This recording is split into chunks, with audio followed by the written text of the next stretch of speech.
Hello and welcome. My name is Aaron Wilhelm, and you're listening to Aaron's Booze Reviews, the alcohol review podcast that puts different hard seltzer brands to the test to find out which one wins their spot in the fridge. Responsibly, of course. Hello, everyone, and welcome back to episode 2 of Aaron's Booze Reviews. All right, I hope you had a wonderful week. I hope you had a wonderful time from our last episode. Good to see you all. Today, I have with me my friend Logan. Howdy. How are you doing today? I'm doing all right. All right. Now, the reason I brought you on here is because I know that you're a liquor guy. You know, you tend to steer towards liquor, and because of that, you have delved into making your own alcohol, correct? Yes. So originally I started off mainly with beers. Bit of a beer snob. I'm that guy. Boo! But yeah. So throughout my life, so even in my early years, my family was okay with me trying different beer, liquor, wine, all the above, because it was just a less temptation when you get out to college, when you turn 21, yada yada yada. But and I found that worked pretty well, actually. Really? But yeah, so I started making my own alcohol, specifically mead, which is technically classed under a wine, if I remember correctly. But it's been not exactly the most fruitful process yet. I had one batch go sour on me a while back, and, well, I'm hoping that this one turns out decently all right. I mean, you can only really hope when you're doing this stuff independently. You don't have the money or the equipment like, you know, the big brewers have. Yeah. All you can really do is as much as you can. Pretty you know much. what I mean? And then hope for the best. Yeah, it's been an interesting journey learning all there is to know about, well, brewing in general. I'm more on the bartending side, mixology side, but now that I've been working on my own stuff, it's been very interesting, to say the least. Really? Why is that? Well, fermentation is a very, how to say it, sometimes explosive process. Like, how does the whole fermentation into alcohol thing, like, even work? All right, so long or the short of it. So I won't lie to anybody that's listening. I am still very much an amateur when it comes to brewing. I may not always have everything down pat. But the roughest way, or like the easiest explanation I can give you, is you have your mixture, yeah? Mm-hmm. So yeah. So in this case, it's honey and chunked up fruit. So like the one that I'm currently making is a Granny Smith mead. Okay, wow. Yeah, diced up apples, all the above. If I remember correctly, I used some variety of clover honey, if I remember correctly. It's been a while. I kind of just shoved it under my bed and pretend it doesn't exist. Well, that's the big thing. You got to let things age. But where was I? Actually, fermentation. So for fermentation to happen, you need basically fuel and yeast. So the fuel being sugar content. So the honey and then the apples act as the fuel for the yeast, and depending on the amount of sugar and depending on the type of yeast, that determines the level of alcohol you'll get out of things. So when I made mine, I used a champagne yeast, and this has been pretty neat, because one of my first times I ever tried fermenting things was actually when I made kvass back in high school. And for the people listening here who may not know, what is a kvass? So kvass is a Slavic drink. If I remember correctly, it's been forever since I've had it. My family's from Eastern Europe, primarily the Ukraine area. So kvass is a traditional drink and is made with... Sorry, I gotta check my notes. No worries. This is a very interesting drink. I mean, I like the name, and really kind of rolls off the tongue. You know what I mean? If I remember right, the actual meaning of the name is something ridiculous. Kvass is a... Thank Dr. Google. Kvass is a fermented cereal-based low-alcohol beverage with a very cloudy appearance and kind of like a sweet and sour taste. Okay. So when I made mine, The yeast for it, I used basically almost burnt, like, think of like your rye breads, like your black bread. Mm-hmm. I used that in mason jars when I made mine, but at the time I didn't understand, oh yeah, you need an air trap. Yeah. And I had these things, they started to leak, and I heard hissing this one time, like I was checking my cabinet, and God forbid my dad ever found out that I was like trying this. So I hear hissing coming from the cabinet, and I'm like, oh shit, something's going wrong. So I quick go check. I have a massive mess in there, so I take everything downstairs and I sit in my downstairs shower, the guest bathroom. Okay. So I was letting things ferment in there. Everything was in its little mason jars and all that. But definitely not the most sterile experience when I made this. But the next morning, after I resealed the jars, yeah, I had a bunch of broken glass and a screwed up thing of kvass. And the one jar that survived basically tasted like liquid bread with a hint of cranberry. I mean, that's what beer tastes to me. So liquid bread.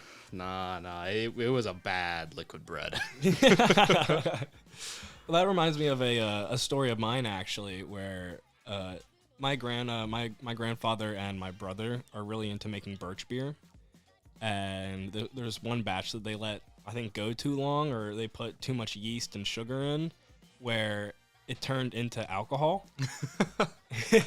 And my brother, he's like, I don't know, 12 drinking this, and he's like, no, yeah, it's just birch beer. Like, there's nothing wrong with it. My dad takes a sip. He goes, this literally tastes like a mixed drink. What are you doing?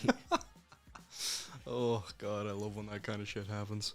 And so they haven't tried since, but I mean, I told them, why let that, rain on your parade? You made alcohol, so homemade birch beer. People say dogs are man's best friend, but in all reality, man's best friend is alcohol. That's what they've been saying.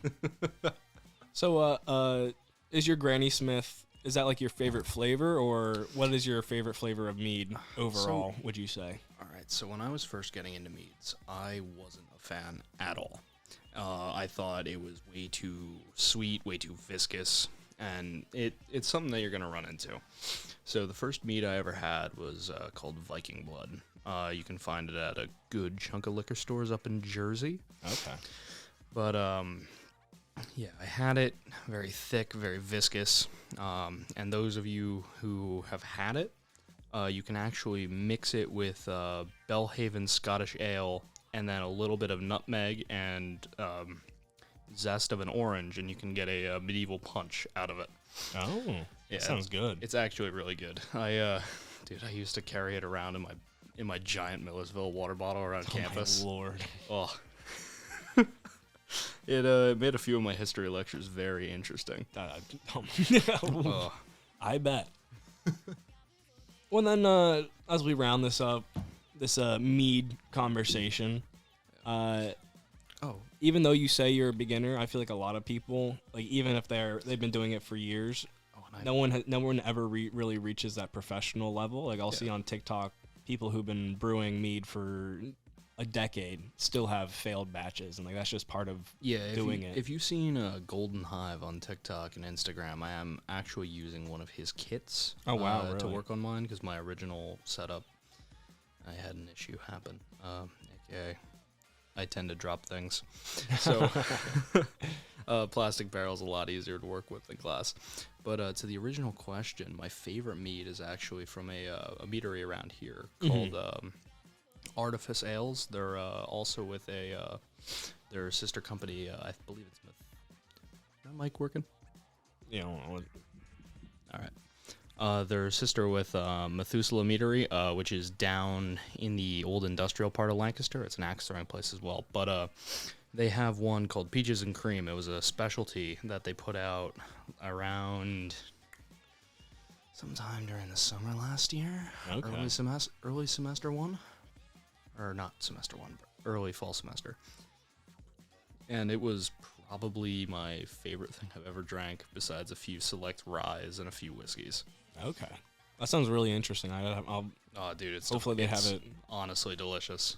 You think is it still on the menu, or you think they're gonna bring that back, or? I haven't been out to Artifice in a few months, so I'll get back to you on it. Yeah, shout that. Where is it? Where can you find that? So you can find Artifice Ales up in, I believe it is, you can find them in Mannheim, PA, specifically 55 North Main Street. And then you can find Methuselah Meadery in Lancaster City on 252 Harrisburg Avenue. Awesome. Just a couple blocks away from Franklin and Marshall. Okay. Lucky them. Yeah. Yeah. Well, then, yeah, any tips for people that are wanting to try and get into it? Honestly, don't worry about making mistakes. If something blows up in your face, it blows up in your face. Don't beat yourself up about it. Just try again. Give it that good old college try, as they say. Honestly, the amount of times that I've screwed something up, forgot to add a certain level of sugar content, forgot to add the yeast even. I mean, that was a day. Sometimes when you're so focused on one thing, you'll like lose the details here, like the small details here and there. Oh, you know what I mean? Easily. You're just so like, yeah, I want to do this. We're gonna get that done, and then you miss an entire process. Like, yeah, it's the same thing as like, for some of my acting classes and my directing class. Recently, I was in a performance, and an actor went over one of my dialogues.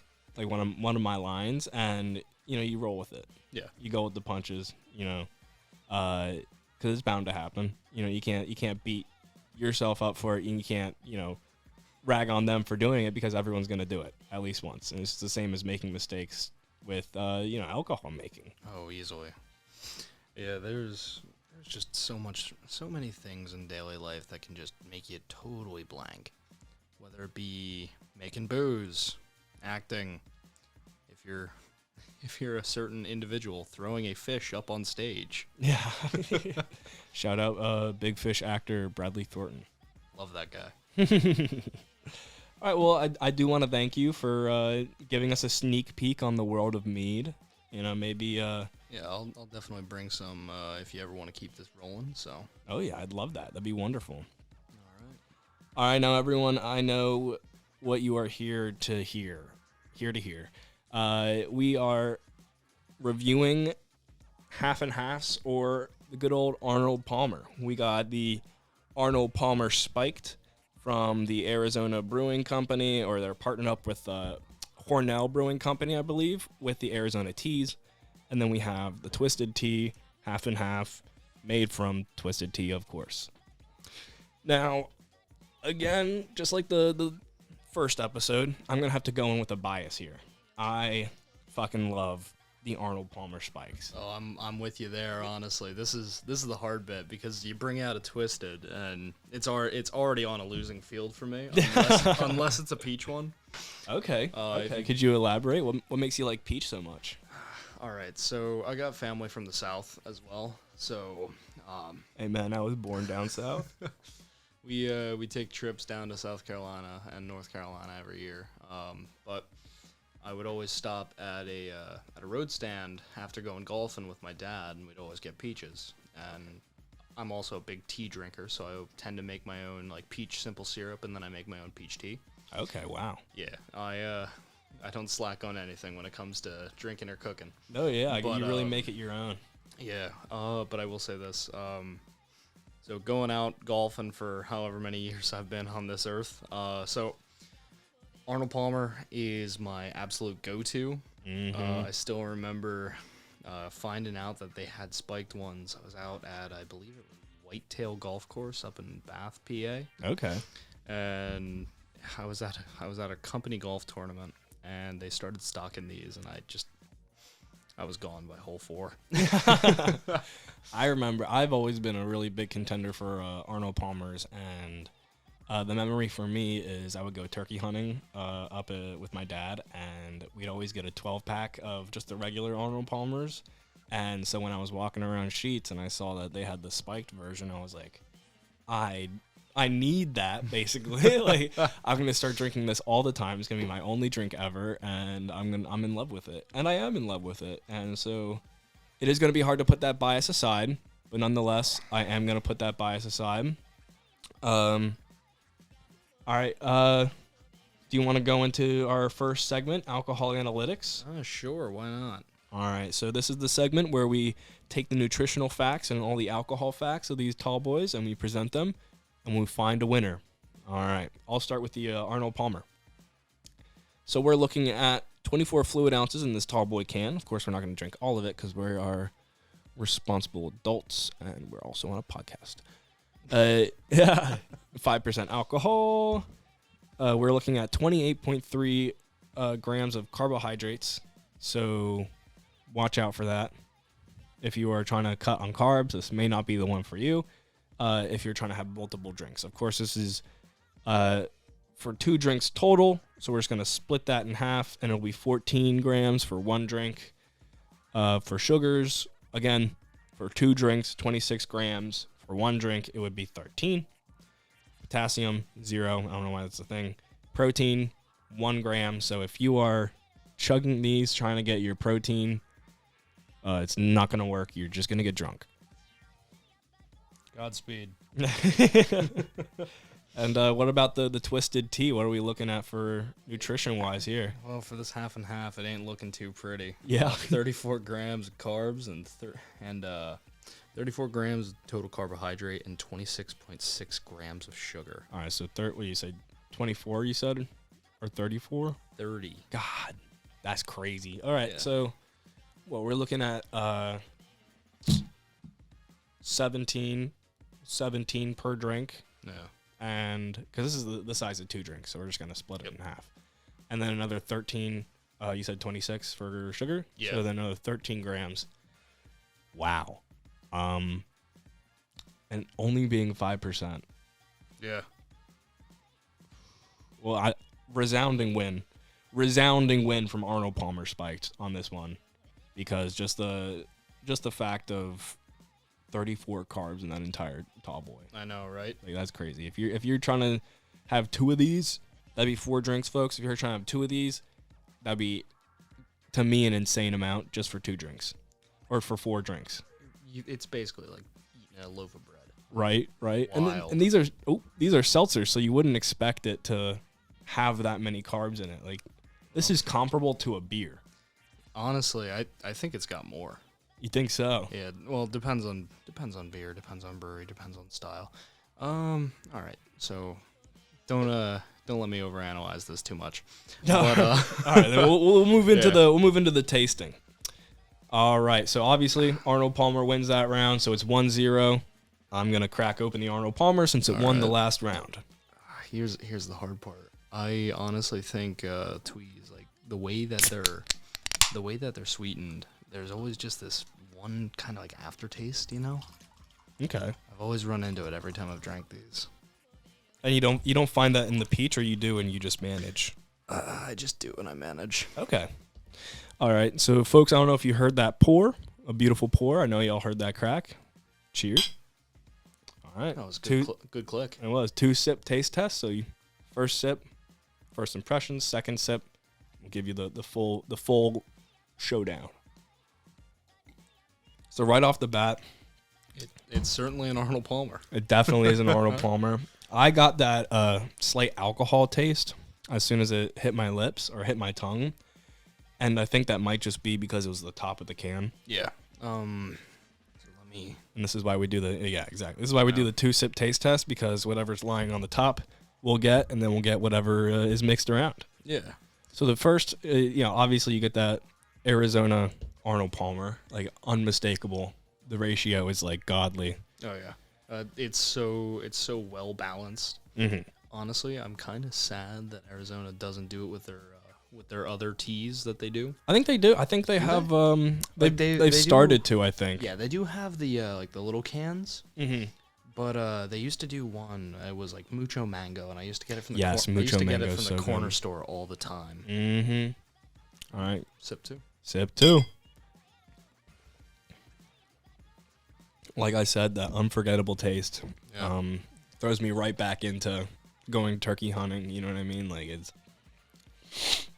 there's just something to it. You know what I mean? Even with alcohol, like, I can at that second sip, you forget about it, Yeah. and so you don't even taste it anymore.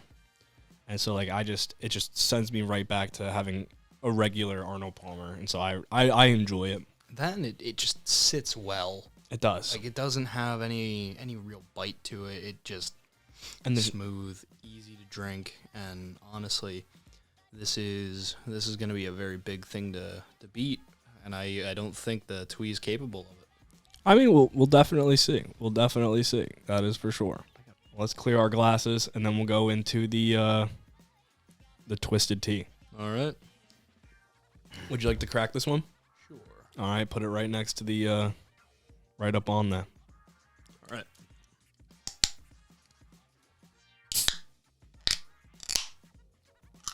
Very nice. Satisfying crack. All right. All right. About a 2-ounce pour.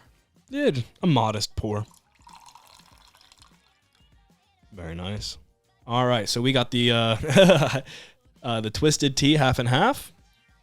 2-sip taste test. Down the hatch. Definitely more tea than lemonade, but it's way more sweet. Really, I got more lemon off that. Really? Yeah. Maybe I'll get more in the second sip, but for me, honestly, it was like a hit of brisk tea. You know? Yeah. Yeah, I taste that. And like, not to hate on brisk, but like brisk is 2024. Brisk has its time and place. Yeah, and his time was 14 years ago. Hey. Just personally, that's me personally. All right. Dude, that's a Nazareth Borough Pool staple. I honestly, I will have to go into the second sip because I don't know, not much to describe here. Oh, yep, there's that bite that I don't like. Nah, I know what you mean. Ugh. It's almost like a chemically Yeah. kind of aftertaste. So this one, like right off the nose, very sweet. Like as soon as it hits your tongue, you get that sharp pinch of something, and it's not sweetness. Yeah, it's a very chemically bite. It's like they tried to make lemon chemicals. You know what I mean? Not even using a real. Yeah, you know those like little lemon like crystal packs you get from like some of the diners that you find out like the middle of nowhere. No, yeah. It's like taking one of those and a Splenda packet and then just mainlining it. Reminiscent of it. So yeah, which one are you choosing? Oh my God, guys, you're never gonna guess. Arnold Palmer. I will have to agree. All right, let's clear these glasses. 2-sip taste test. We will have to go with Arnold Palmer Spiked. It's almost like a no-brainer. Honestly, folks, if you tasted what we tasted, you would not be very happy. Now, obviously, if I couldn't have the Arnold Palmer Spiked, I'd manage. Yeah. You know what I mean? And like, if I'm really craving Arnold Palmer and they don't have this in the cooler, I might grab the Twisted Teas, or I might just find something else to drink. You know what I mean? But if there's the Arnold Palmer Spiked right there and the Twisted Tea half and half right there, 100% I'm taking the Arnold Palmer. Oh yeah. All right. I mean, with that being said, time to move into our third segment and final segment. Drink or dump. Drink or dump. All right, you gotta walk me through this. It sounds pretty self-explanatory, but Yeah, it's simple. And and near the end of the taste testing, near the end of everything, drink or dump is basically deciding which drink you would drink or which drink you would metaphorically dump. And just another reminder, folks, we do not dump drinks here. That is wasteful. We are just gonna drink it and hate it. Yep. Unless it's beer, I'm gonna give it to someone else because I hate beer, as you all know. But You just haven't found the right beer yet. I don't think any beer is right for me, buddy. That's why I made this podcast. Dude, have you seen the beers that I've been bringing around? Yes. And they don't look good. All right. All right, man. For context, like I've been bringing stuff that's like the death of civilization in slow motion, void, illusion of safety. Like all the names are insane. Yeah, this one's called Mind Death. I think that's actually something they have. Oh my god. Thank you, Adroit Theory, Placerville, Virginia. Best brewery I've ever been to, and best beer all around. That's so funny. I mean, they're definitely creative with their names. I'll give them that. Oh my god, yeah. But yeah, Logan, which one would you drink, and which one would you dump? I think it's pretty clear. I'm keeping the Arnold Palmer, and well, the Twee can kind of vanish. I'll have to agree with you. Second episode ever, and this is the first shutout we've ever had. All right. Twisted Tea, do better. All right. Arnold Palmer, you're doing great. Honestly, we'll pour a little bit more of you into our cups. I think with the fact that we put a Twee half and half against the OG, it wasn't fair. It was bound for failure, but I think if it was still just the standard Twisted Tea, I think I'd still go with the Arnold Palmer. Yeah, me too. It's just such a classic, you know what I mean? And like, not to say that biases were in this, because it's a classic because it tastes great. Yeah, that is why we say it's a classic, is because it has stood the test of time. I think it came out in 2018 or even earlier than that, I think. Oh yeah, for the Spiked. Mm-hmm. Yeah. I'll just say this: like, even with normal Arnold Palmers, going after a long day of doing track and field or going fishing to the corner store, picking myself up a half and half was always the best. Makes life better. Oh yeah, nice bright sunny day. It turns a shitty day into an all right day. Yeah, it turns catching rocks and the occasional eel into an actual good time. Yeah, for real. I guess we could do your little surprise. Oh yeah, you know what I mean. And yeah. while you're grabbing that, I do have a little story. When you said catching rocks, one time I was out fishing with my friends, and I all of a sudden I get this really big bite. And I'm like, oh, wow, I'm reeling. It's moving like a fish. And I'm like, I'm reeling in for 10 minutes, 20 minutes. And I'm like, what the hell is happening? So I'm like following it into the water. Eventually I just pull it out, and it's a boot. Like, you know how in the movies or in video games when you yeah, no, dude, I've caught a pair of water shoes before, and it did the same thing. Like, why do the most inanimate objects act like the biggest fish you've ever seen in your life? Dude, I thought I had a giant snapping turtle on the line once, and I ended up hauling up like a 25-pound rock. I have no idea how my hooking up purchase on that thing. It just brought it up. Yeah, that's a workout right there. Oh my god, dude, my arms hurt afterwards. And the worst part about this was, like, my fishing spot back home, you have to hike about 5 miles off trail into the middle of nowhere. That's great. And, like, the spot itself, you got to, like, clamber down a rock face, and then it's on this little slab of slate that just sticks off the side of the river. It's perfect for setting up camp. It's great. I've camped there. I've slept there. I've just hung out there. Nice. And I always catch something good. Mm-hmm. It's, like, my go-to spot for trout. But I'm sitting there. I'm reeling in. I'm having a great time. It's me and my buddy Logan. Yeah, Logan and Logan. Shit you not. So we're sitting there. And I throw out my line, and this day has been nothing but eels and rocks. Oh, boy. And they're not even live eels. They're dead ones. You're somehow snagging dead eels. We had the worst luck ever on that fishing trip. But I cast out, and there was a snapping turtle in the water that day. Oh. The thing was huge. Oh, Lord. I thought it was the snapper. The thing proceeds to be a gigantic rock. Great. You can only imagine the look of sadness, and then my buddy laughing hysterically as I hold up this giant rock that I pull from the water. Screens of like, fish on, and then just silence with this disappointment. Yeah. It was, you catch something? Yeah. What'd you catch? A rock. All right, Logan, what'd you bring for me today? Well, so I'm trying to go through all the weird stuff in my bar, and when this show was pitched to me, I was like, all right, let me bring something funky. Now, I didn't know that we were doing teas today, so I brought Ballantyne's chocolate whiskey. It's a peanut butter and chocolate whiskey akin to something like Screwball or Sheepdog, but this one's a personal favorite of mine. If you like a Snickers bar, the best way I can describe it is liquid Snickers. Okay. Can we get a sniff going? Yeah, 100%. So that way folks at home can follow along. Beautiful. Oh, yeah. All right, let's see. It definitely smells like a candy bar, you know what I mean? Honestly, now that I think about it and I smelled it again, like after a while, you ever have peanut chews? Like I think it's like Goldman's peanut chews. I have, yeah. It smells like that. It does, yeah. Yeah, give it a sip. Okay. Oh, down the hatch. Surprisingly smooth. Oh, he's swishing it, folks. Holy cow. Holy shit. Yeah, that's good. Ugh. It's definitely Feel a burn? a little bit, but it went down surprisingly smooth. Yeah. I was expecting, I don't know, something akin to wild turkey. No. No. No, wild turkey doesn't even grace my shelves. Yeah?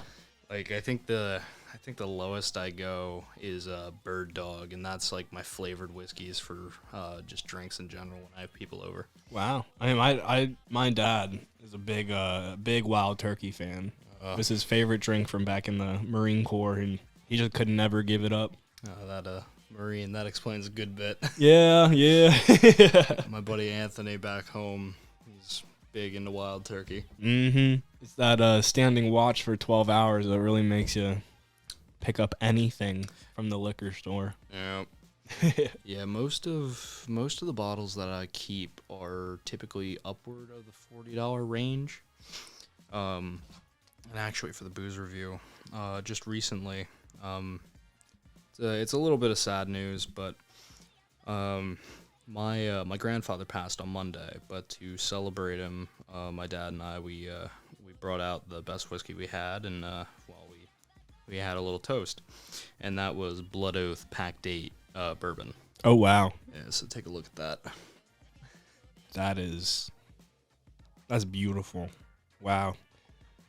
Yeah, the way they run those is each one is its own unique pact. Really? Yeah, so getting the older pacts is ridiculously hard. We have packed 3 through 9 at the house currently. Okay. But for a thing of Blood Oath, so let's say packed 5. That's going to run anywhere between, so that is a blend of a 13 and a 12-year whiskey and rye. Okay. But for pack number 5, you are looking anywhere from between $224 and $479, depending on who you're buying it from. That's crazy. Definitely nothing like the cans that we're drinking today. And I do want to thank you again, Logan, for coming on here today, reviewing these, letting me know your insights onto mead making, and even introducing this wonderful whiskey, this drink. It's a great time. Thank you for having me on. I'll definitely, I'd love to come back. I'll bring you all the whiskeys that I have at my apartment now here in Lank. Wonderful. All right, guys. Hope you enjoyed. I'll put Logan's socials down below. If you found inspiration, I will put the drink company links down below and also in my website, so stay tuned for that. Have a good evening, morning, or good night. It seems it's a bit cliche, but yeah, we'll see ya. All right, have a good one, gents. Thanks for listening. I hope you enjoyed it, and I hope we helped you find something good to drink. We'll see you again next week, Thursday at 7 p.m. EST on Anywhere That Posts Podcasts. This has been Aaron's Booze Reviews.